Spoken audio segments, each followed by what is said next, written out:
Assalamualaikum warahmatullahi wabarakatuh. Halo semuanya. Saya Himatul Mahmuda absen 12. Saya Aulia Bulan nomor absen 5. Saya Saidah Hila absen 27. Dan saya Yansa Agustina Senfalco absen 33. Malam ini kami ada di lokal, Salah satu tenan yang ada di Royal nih guys. Ngapain sih kita hari ini? Jadi kita di sini tuh mau menjelaskan tentang inflasi dan indeks harga. Tonton terus ya video kami. Selamat menonton teman-teman. Yang pertama, kita lihat terlebih dahulu bagaimana pergerakan inflasi. Kita buka datanya, saudara. Kami ambil gambaran inflasi di saat pandemi mulai dari 2020 hingga 2022. Kita lihat ya, grafisnya cukup signifikan ya. Sempat berada di baik hingga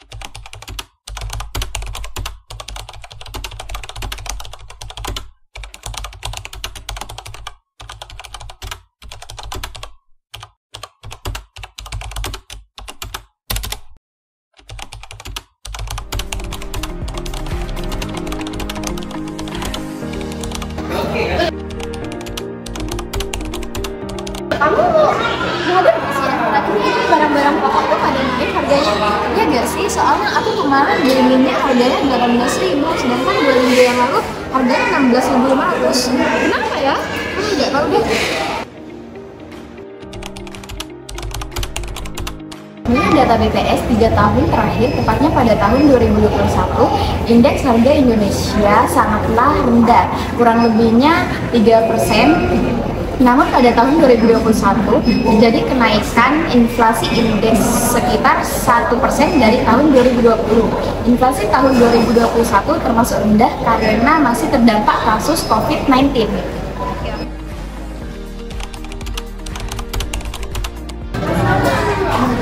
Kalian tahu nggak sih inflasi itu apa? Inflasi merupakan kenaikan barang atau jasa pada periode tertentu. Sedangkan indeks harga merupakan alat ukur yang biasanya digunakan untuk barang atau jasa di periode sebelumnya hingga periode tertentu.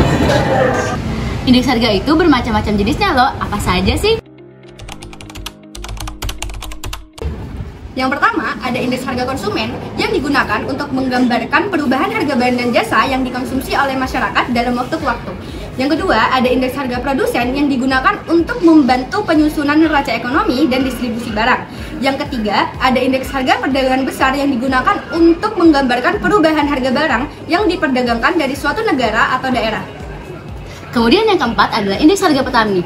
Nah, indeks ini digunakan sebagai penunjang data dalam sektor pertanian. Kemudian yang terakhir adalah indeks harga saham. Indeks ini digunakan sebagai data perbandingan antara saham di pasar modal tertentu pada satu periode. Nah, dari tadi kita terus membahas nih tentang inflasi dan juga indeks harga. Berdasarkan pengertian singkatnya, inflasi itu adalah kenaikan harga barang pada periode tertentu. Sedangkan indeks harga itu alat ukurnya. Apa sih hubungannya? Jadi, ketika semakin tinggi IHK atau indeks harga, maka semakin cepat juga laju pertumbuhan atau inflasinya. Nah, kedua hal ini dapat membantu pemerintah dalam menentukan kebijakan moneter dan kebijakan fiskal. Inflasi dan indeks harga menyebabkan dampak yang signifikan. Inflasi yang tinggi dapat mengurangi daya beli masyarakat, sedangkan kenaikan indeks dapat menaikkan biaya hidup masyarakat. Ini dapat menciptakan tekanan ekonomi, mengurangi investasi, dan memengaruhi stabilitas ekonomi di Indonesia. Tahukah teman-teman, kondisi inflasi di Indonesia pada saat ini masih tergolong stabil, di mana bukti yang dapat kita lihat pada bulan Agustus 2023 yaitu sebesar 3,0% atau kurang lebihnya 1%. Sedangkan menurut BPS sendiri, indeks harga pada bulan Agustus 2023 masih tergolong rendah, yaitu 0,02%. Lalu di Indonesia pada intinya masih tergolong stabil atau bahkan masih pada kurung rendah atau stabil.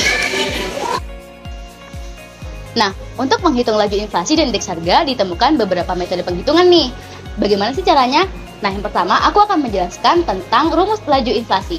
Laju inflasi sendiri dibagi menjadi dua, yaitu laju inflasi bulanan dan laju inflasi tahunan. Ini adalah rumus cara menghitung laju inflasi bulanan.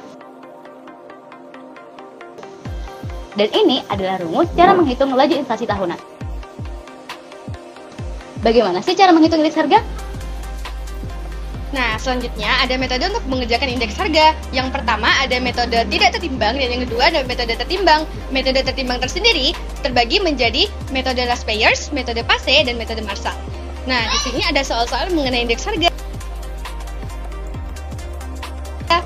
Yansa, bantuin aku dong cara ngerjainnya.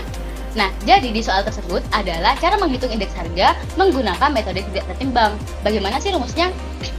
Jadi rumusnya adalah sigma PN dibagi sigma PO dikali 100%. Nah, pada soal itu adalah harga barang-barang pada tahun 2019 dan harga barang-barang pada tahun 2021. Cara menghitungnya adalah kita menjumlahkan semua harga barang pada tahun 2019 kemudian dibagi dengan semua harga barang di tahun 2021. Nah, ketika sudah ketemu hasilnya kita kali dengan 100%. Nah, maka itu adalah indeks harga pada tahun tersebut. Maka hasilnya 122%. Din, apalagi yang mau kamu tanyain? Ada satu contoh soal lagi loh, bantuin aku dong. Nah, jadi untuk soal yang kedua ini menggunakan metode Pace, di mana rumusnya adalah sigma PN dikali QN per sigma PO dikali QN dikali 1%. Jadi semua harga barang pada tahun sebelumnya itu dijumlahkan, dikalikan dengan kuantitasnya, dibagi dengan pada tahun tertentu, yaitu sekitar pada tahun 2018, tepatnya bulan Agustus. Nah, kemudian ketika sudah dibagi, dikalikan dengan 100%, maka 1.036.500 dibagi 923.500 dikali 100%. Maka itu adalah besar indeks harganya, yaitu sekitar 112,2%. Jadi gitu cara menghitung indeks harga.